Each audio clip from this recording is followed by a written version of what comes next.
दुआ ज़रा के केस को इतनी हाईलाइट दी गई, उसके बाद भी इतना टाइम क्यों लगाया गया। हमारे पाकिस्तान में वकूआ हो जाता है तो अगर उसे फौरी तौर पे हल ना किया जाएगा तो इसमें बदनामी पाकिस्तान की है कि पाकिस्तान में बच्चियां भी अगवा होना शुरू हो गई हैं। अगवा होने के बाद उन्हें धंधे पे लगाया जाने लगा है। अगर पुलिस करना चाहे तो यहाँ पे बहुत कुछ कर सकती है, लेकिन यहाँ पे क्या है कि हम करना नहीं चाहते। यहाँ पे रिश्वत बस बढ़ी हुई है, रिश्वत दें पैसे दें आपका काम होता जाएगा। तो अदालतों में भी ये ऐसा सिस्टम होना चाहिए, कोई नादरा के साथ लिंक होना चाहिए।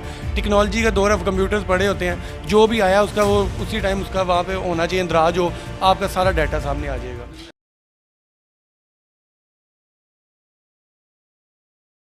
मेरे साथ जुनैद साहब मौजूद हैं। जुनैद साहब क्योंकि पेशे से लॉयर हैं, दुआ ज़रा के केस को इतनी हाईलाइट दी गई, उसके बाद भी कि जो मामलात हल करने में जो टाइम लगा दिया गया हमारी पुलिस की तरफ से, हमारी एजेंसियों की तरफ से, इतना टाइम क्यों लगाया गया। क्योंकि अगर कोई मामलात हमारे पाकिस्तान में वकूआ हो जाता है तो अगर उसे फौरी तौर पे हल ना किया जाएगा तो इसमें बदनामी पाकिस्तान की है। एक बच्ची की इज़्ज़त, क्योंकि वो लड़की को तकरीबन पूरी दुनिया में ही बैनुल-अक़वामी तौर पर भी डिस्कस किया जाने लगा कि पाकिस्तान में बच्चियां भी अगवा होना शुरू हो गई हैं। अगवा होने के बाद उन्हें धंधे पे लगाया जाने लगा है। जुनैद साहब मौजूद हैं, जुनैद साहब से इस बारे में मज़ीद मालूमात लेते हैं। अच्छा सर, मुझे बताइएगा कि हमारी पुलिस इतनी नेग्लिजेंसी से काम करती है कि एक केस हल करने के लिए हमारी एजेंसियाँ महीनों लगा देती हैं। भाईजान ये ना यहाँ पे ना वो माइट इज़ राइट का ना कानून है। आपने थोड़े दिन पहले एक बच्चा बहरिया टाउन से अगवा हुआ था, आपने न्यूज़ सुनी थी, वो बाइक पे लेके भागे हैं।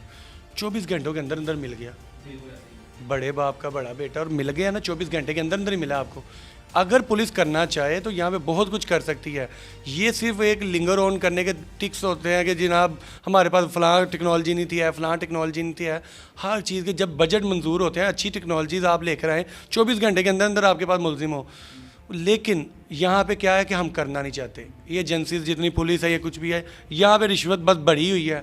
रिश्वत दें पैसे दें आपका काम होता जाएगा, नहीं देंगे तो भाईजान आपके सामने दुआ ज़ारा वाला केस है। बिल्कुल ऐसे ही है, क्योंकि अदालत ने तो देखें, क्योंकि उसके वालिद का बयान आ रहा है कि बच्ची कम उम्र की थी, क्योंकि अभी भी आ रहे हैं कि नाबालिग थी, 14 साल की बच्ची थी। तो अदालत ने फिर कैसे फैसला सुना दिया कि 14 साल की बच्ची को निकाह करके उनके हवाले कर दिया उसके खामद के।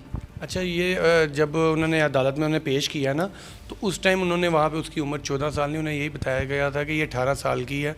क्योंकि अदालत के अंदर कहीं पे भी कोई भी ऐसी मशीन नहीं पड़ी होती या कोई भी ऐसी लैब नहीं होती जहाँ पे टेस्ट हो जाए कि जनाब इसकी उम्र कितनी है। देखें, एक अगर किसी की एज भी जाननी हो ना तो उसके लिए प्रॉपर एक टेक्नोलॉजी है और लैब है, वहाँ से पता चल जाता है कि बच्ची की उम्र कितनी है। तो जब अदालत में पेश किया गया तो तब उन्होंने यही बताया गया था, उनका पिटिशनर यही कहा उन्होंने कि 18 साल है। ये तो जब बयान मीडिया पे चला, फिर उनके बाप को भी पता चला कि जनाब ये हमारी बच्ची वहाँ से लाहौर से बाजियाब हुई, तब उन्होंने उनके वो दिखाए बर्थ सर्टिफिकेट वगैरह कि जनाब इसकी उम्र ये है। तो अदालतों में भी ये ऐसा सिस्टम होना चाहिए, कोई नादरा के साथ लिंक होना चाहिए।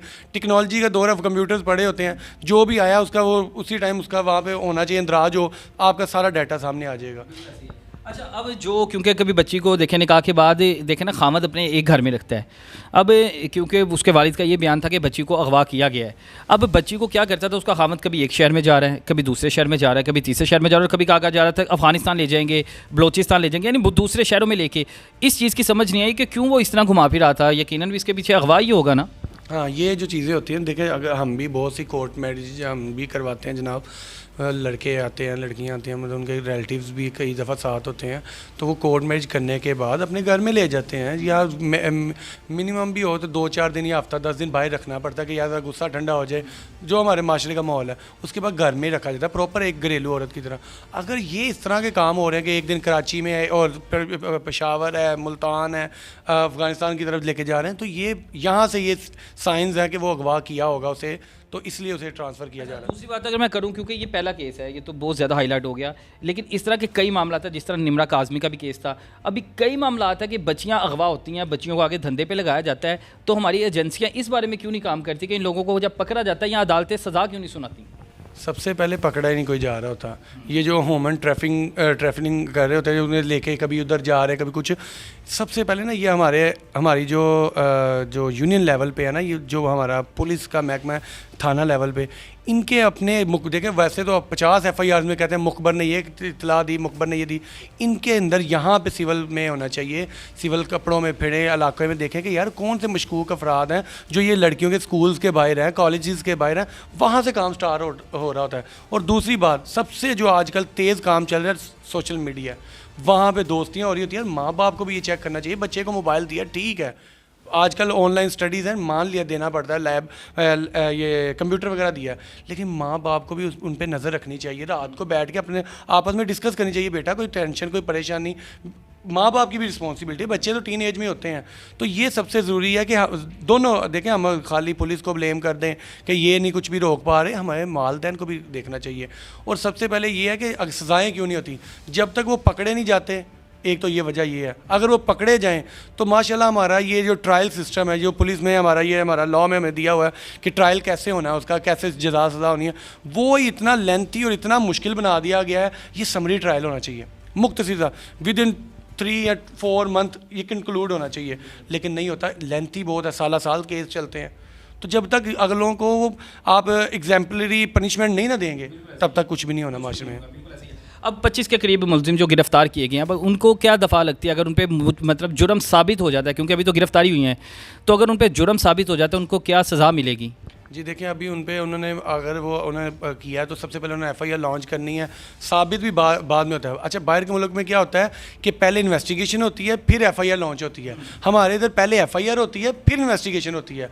अब FIR अगर वो देंगे भी, वो 365 की देंगे, अगवा किया गया, वो 376 की भी देंगे जी, मेडिकल करवाएंगे जी, वो इसमें जना आया, तो ये दोनों मेन ऑफेंस यही होंगे इसमें, और दोनों में ही सज़ा जो है कम से कम जो है वो 7 साल है, और ज़्यादा से ज़्यादा इसकी लाइफ इम्प्रिजमेंट भी है और डेथ भी है।